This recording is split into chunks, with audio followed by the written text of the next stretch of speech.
ನಮಸ್ಕಾರ ಫ್ರೆಂಡ್, ನಮ್ಮ channel subscribe ಆಗಿ ಹಾಗೆ ಲೈಕ್ ಮಾಡಿ ಶೇರ್ ಮಾಡಿ. ಫ್ರೆಂಡು 1,00,000 ಮುಖ್ಯಮಂತ್ರಿ ಬಹುಮತ ಕನ್ನಡ ನಮ್ಮ ಬೆಂಗಳೂರಿನಲ್ಲಿ ಏನೋ ಬಡ ಜನರಿಗೋಸ್ಕರ ಸರ್ಕಾರ ನಿರ್ಮಾಣ ಮಾಡ್ತಾ ಇದೆಯೋ 1 BHK ಫ್ಲ್ಯಾಟು. ಸುಮಾರು ಜನ ಕೇಳ್ತಾ ಇದೆ, ಸರ್ 1 BHK ಫ್ಲ್ಯಾಟು ನಾವು ಈಗ ಅರ್ಜಿ ಸಲ್ಲಿಸ್ಕೊಂಡು ತಗೊಬೋದಾ, ಸಾಕಷ್ಟು ವೀಡಿಯೋಗಳು ಫಿನಿಶಿಂಗ್ ಆಗಿದೆಯಲ್ಲ, ಇದ್ರ ಬಗ್ಗೆ ಒಂದು ಸ್ವಲ್ಪ ಮಾಹಿತಿ ಕೊಡಿ ಅಂತ ತಿಳಿಸ್ತಾ ಇದೆ. ನೋಡಿ, 1 BHK ಫ್ಲ್ಯಾಟು ನೀವು ತಗೊಬೋದು, ಇಲ್ಲ ಅಂತ ಹೇಳೋಕ್ಕಲ್ಲ. ಇಲ್ಲಿ 5 ವರ್ಷ ಆಗಿದೆ, ಸುಮಾರು 5 ವರ್ಷ ಆಗಿದೆ.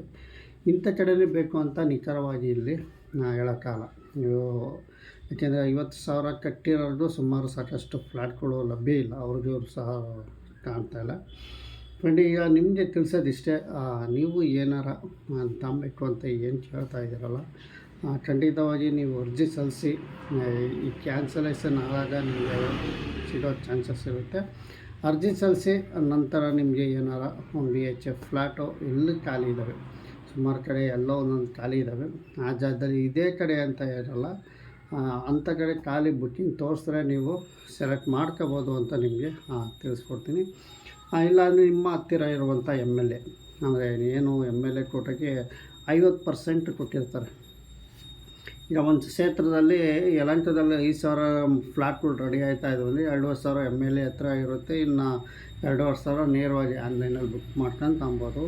ಇಲ್ಲಾಂದರೆ ನಿಮ್ಮ ಹತ್ತಿರ ಇರುವಂಥ MLA ಹತ್ರ ಕಾಂಟ್ಯಾಕ್ಟ್ ಮಾಡಿ ವಿಚಾರಿಸಿ, ಅಲ್ಲೇನಾರ ನಿಮಗೆ ಏನಾರ ಫ್ಲ್ಯಾಟ್ಗಳು ಏನಾರು ಖಾಲಿ ಇದ್ದರೆ ನಿಮಗೆ ಅವರು ಅರ್ಜಿ ಹಾಕ್ಕೊಂಡು ನೀವು ತಗೊಬೋದು. ಈ MLA ಕಡೆಯಿಂದ ನೀವು ಹೋಗಿ ಅಲ್ಲಿ ವಿಚಾರಿಸಿ, MLA ಆಫೀಸ್ ಹತ್ರ ಹೋಗಿ ವಿಚಾರಿಸಿದ್ರೆ ಅವ್ರು ತಿಳಿಸ್ತಾರೆ. ಏನಾದ್ರು ಖಾಲಿ ಇದ್ದರೆ ನಿಮಗೆ ಆ ವ್ಯವಸ್ಥೆ ಮಾಡಿಕೊಡ್ತಾರೆ. ನೀವು ಅರ್ಜಿ ಸಲ್ಲಿಸೋದು ಸೆಲೆಕ್ಟ್ ಆದ ನಂತರ 50,000 ರೂಪಾಯಿ ಅಮೌಂಟ್ ಕಟ್ಟ ನಂತರ ನಿಮಗೆ MLA ಯಾವ ಕಡೆ ಖಾಲಿ ಇದ್ದಾವೆ ಅಲ್ಲಿ ಒಂದು ಸ್ಲಿಪ್ಪಲ್ಲಿ ಬರೆದು ನಿಮಗೆ ಕಳಿಸ್ತಾರೆ. ಇಷ್ಟನೇ ಫ್ಲ್ಯಾಟು, ಇಷ್ಟನೇ ಫ್ಲೋರು, ಇಂಥ ಕಡೆ ಅಂಥ ಜಾಗ ಅಲ್ಲಿ ಬರ್ಕೊಡ್ತಾರೆ.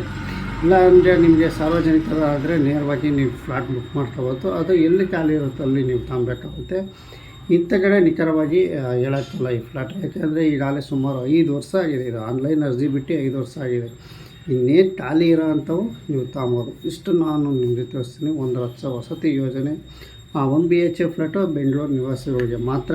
ಎಲ್ಲ ಡಾಕ್ಯುಮೆಂಟ್ಸ್ಗಳು ಬೆಂಗಳೂರು ಅಡ್ರೆಸ್ಸಲ್ಲೇ ಇರಬೇಕು ಅಂತ ತಿಳಿಸ್ತೀನಿ. ಯಾಕೆಂದರೆ ನಿಮ್ಗೆ ಗೊತ್ತೇ ಇರುತ್ತೆ, ಒಂದು ಅಪ್ಲಿಕೇಶನ್ ಹಾಕುವಾಗ ಎಲ್ಲ ಡಾಕ್ಯುಮೆಂಟ್ಸ್ ಬೆಂಗಳೂರಿನಲ್ಲೇ ಇರಬೇಕು. ಮ್ಯಾಕ್ಸಿಮಮ್ 5 ವರ್ಷ ಮೇಲ್ಪಟ್ಟಿರಬೇಕು ಇದಕ್ಕೆ ನೀವು ಅರ್ಹರಿರೋಕ್ಕೆ. ಹಾಗಾಗಿ ಇಲ್ಲಿ ಮಾನದಂಡಗಳು ಇದ್ದಾವೆ ಇಷ್ಟ ಅಂತ. ಹಾಗಾಗಿ ನಮ್ಮ ವಿಡಿಯೋಗಳು ಎಲ್ಲ ನೋಡಿ ಇದ್ರ ಬಗ್ಗೆ ಸಾಕಷ್ಟು ಅರ್ಜಿ ಹಾಕೋದೇ ಹೇಗೆ, ಬುಕ್ ಮಾಡೋದು ಹೇಗೆ, ಎಲ್ಲ ಪ್ರತಿಯೊಂದು ಇದ್ದಾವೆ. ನಮ್ಮ ವಿಡಿಯೋ ಸರ್ಚ್ ಮಾಡಿ ಅಂತ ಹೇಳ್ತಾ ವಿಡಿಯೋ ಮುಗಿಸ್ತಾ ನಮಸ್ಕಾರ.